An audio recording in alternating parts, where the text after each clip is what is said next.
अस्सलाम वालेकुम दोस्तों, अपनी नेक्स्ट वीडियो के साथ आपको वेलकम करता हूं अपने इस चैनल में। उम्मीद है सब खैरियत से होंगे। तो चलते हैं आज की अहम न्यूज़ की जानिब। सबसे पहले जो हम बात करेंगे आज वो है स्पेन नेशनलिटी के बारे में। एक अच्छी खबर है, इस पर काफ़ी दोस्तों ने बार बार पूछा क्योंकि एक दो हफ्ता पहले कुछ अहम न्यूज़ थी इससे रिलेटेड, तो उस पर बात करेंगे।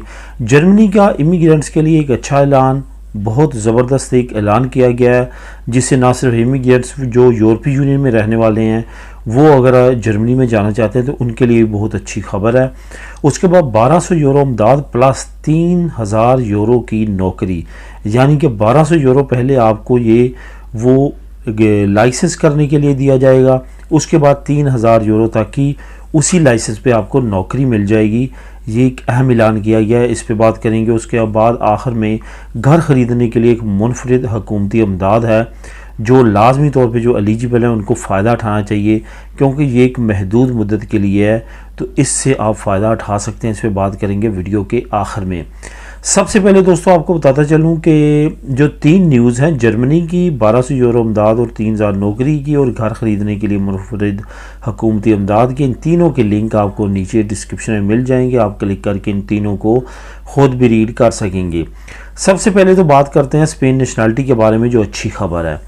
काफ़ी दिन पहले 3 हफ्ते लगा लें, इससे मैंने आप लोगों के साथ कंटिन्यूसली 2-3 दिन मैंने बात की थी इससे रिलेटेड, क्योंकि काफ़ी ज़्यादा उन दिनों में मसला चल रहा था जो मुख्तलिफ यूनियंस थी उसका और हुकूमत के दरमियान, और उसमें उन्होंने हड़ताल की अनाउंसमेंट की थी। हुकूमत ने एक पैकेज दिया, तमाम तंजीमें मान गई, लेकिन एक तंजीम ने जो है वो हड़ताल की कॉल दी हुई थी।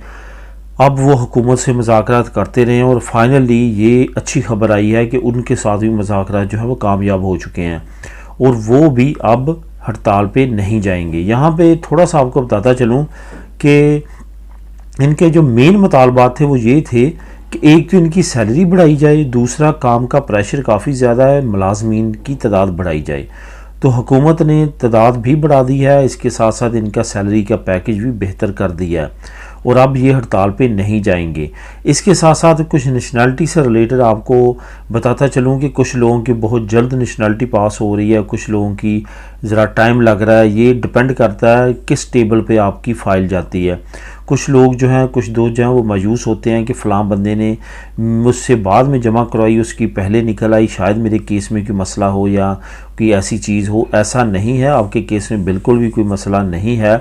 सिर्फ़ और सिर्फ मसला क्या होता है कि जब आपका उस टेबल पे जाती है जो बंदा जो है वो इतनी ज़्यादा रफ्तार के साथ काम नहीं करता, तो वहाँ पे अमूमन तौर पे ज़रा टाइम लगता है और देर लगती है। इसके बाद 2-3 और अवामल हैं जो आपको मद्देनज़र रखनी चाहिए। खुदा न खास्ता आप पे कभी भी केस हुआ हो, बाद में बेशक ख़त्म हो चुका हो, उस पर ज़रा इंक्वायरी पे टाइम लग सकता है।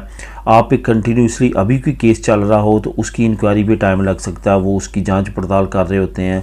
और ये याद रखेंगे, अगर आपको कोई ना कोई लेटर आता है तो वो अमूमन तौर पे जब स्टेटस स्टूडियो पे होता है, यानी कि ऑफिशियल की स्टेज पे जाता है क्वालिफिकेशन, तो इसी कंडीशन में आपको वो लेटर रिसीव हो जाता है जिसकी कमी होती है। जब आपका एक मरतबा आखिरी स्टेज में चला जाता है तो फिर आपको लेटर अमूमन तौर पे नहीं मिलता, फिर आपकी नेशनलिटी पास ही होती है। तो ओवरऑल बहुत अच्छी पोजीशन है, बहुत अच्छे टाइम पे अब नेशनलिटीज़ निकल रही हैं कंपेयर टू अगर आप 2-3 साल पहले पीछे जाएंगे तो उसकी निस्बत बहुत अच्छी रफ्तार के साथ अब नेशनलिटीज़ पास हो रही हैं। तो इंशाल्लाह ताला उम्मीद है कि तमाम दोस्तों ने जिन्होंने जमा करवाई है वो अनकरीब उन तमाम की फावराबले हो जाएगी।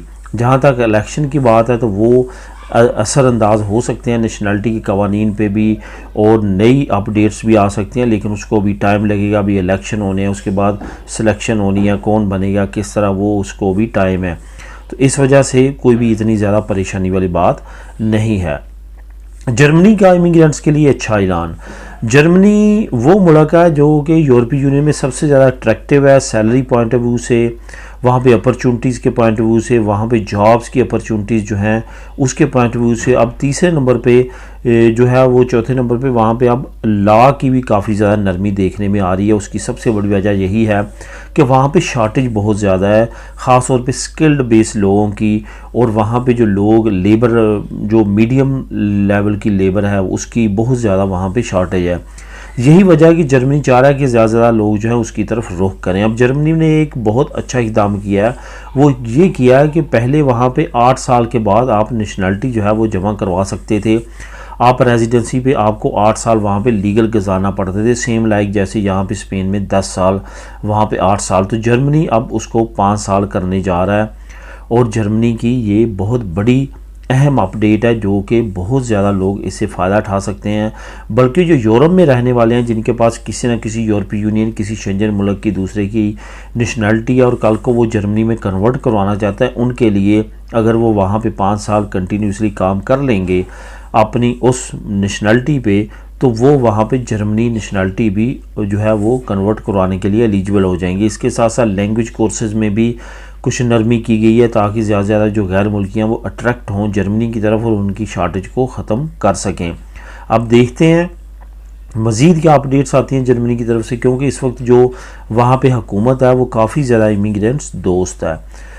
अब बात करते हैं 1200 यूरो इमदाद की और 3000 की नौकरी की। दोस्तों ये एक बहुत अच्छी इमदाद है जो कि आपको एक अच्छे प्रोफेशन की तरफ लेके जाएगी, लेकिन यहाँ पे याद रखना है आपने, ये कम्युनिदादी मेडिड के लिए है। फ़िलहाल वहाँ पे रहने वाले जो लोग हैं इस अपॉर्चुनिटी से फ़ौरन फ़ायदा उठा सकते हैं। पहले आपको 600 यूरो ऑटोबस के करने के लिए दिया जाएगा। अगर उसके साथ साथ आप कम्यून का भी करना चाहते हैं, मज़ीद 600 यूरो आप अप्लाई कर सकते हैं, यानी कि 1200 यूरो तक ले सकते हैं। 3000 यूरो की नौकरी आपकी स्टार्ट हो जाएगी जब आप ऑटोबस का कारने कर लेंगे, यानी कि डी लाइसेंस। तो उस पर आप बस चलाने के एलिजिबल हो जाएंगे और बस आप चला सकेंगे। याद रखें कि सिर्फ मेड्रिड में 3000 ड्राइवर्स की ज़रूरत है जो कि बस के लिए शॉर्टेज है। तो इस वजह से हुकूमत चाहती है कि ज़्यादा से ज़्यादा लोग इस प्रोफेशन की तरफ से आएँ। उन्होंने अट्रैक्टिव सैलरी पैकेज रखा है और अब साथ अमदाद की अनाउंसमेंट भी कर दी है। अगर आप मेड्रिड कम्युनिटी में रहते हैं और इस अपॉर्चुनिटी से फ़ायदा उठाना चाहते हैं तो ये आइडियल टाइम है और इससे लाजमी तौर पे फ़ायदा उठाएं। नीचे लिंक मौजूद है, क्लिक करके आप ख़ुद भी इसको रीड कर सकेंगे। घर ख़रीदने के लिए मुनफरिद हुकूमती अमदाद की अनाउंसमेंट की गई है जो कि तकरीबन उन तमाम लोगों के लिए है जो कि 18 साल से 35 साल के दरमियान हैं। यहाँ पे चंद एक पॉइंट आपने जहन में रखने हैं। एक तो 2 अफराद, दोनों मियाँ बीवी जो है मिल के ले सकते हैं। दोनों की जो इनकम है सालाना वो 37,000 होनी चाहिए, इससे ज़्यादा हो कम ना हो। इसमें आपको इमदाद क्या मिलेगी? इसमें इमदाद ये मिलेगी कि फॉर एग्ज़ाम्पल आप जो है वो 1 लाख का घर ख़रीदते हैं या 2 लाख यूरो का एग्ज़ाम्पल करते हैं कि आप घर ख़रीदते हैं, उस पर आपने लाजमी तौर पे बैंक को अवाल की सूरत में 20% पहले देना होता है। तो वो सीधा सीधा आपका जो है वो 40,000 यूरो बनेगा अगर 2 लाख का घर ख़रीदते हैं। उसके बाद असिंदी का उससे अलहदा होगा।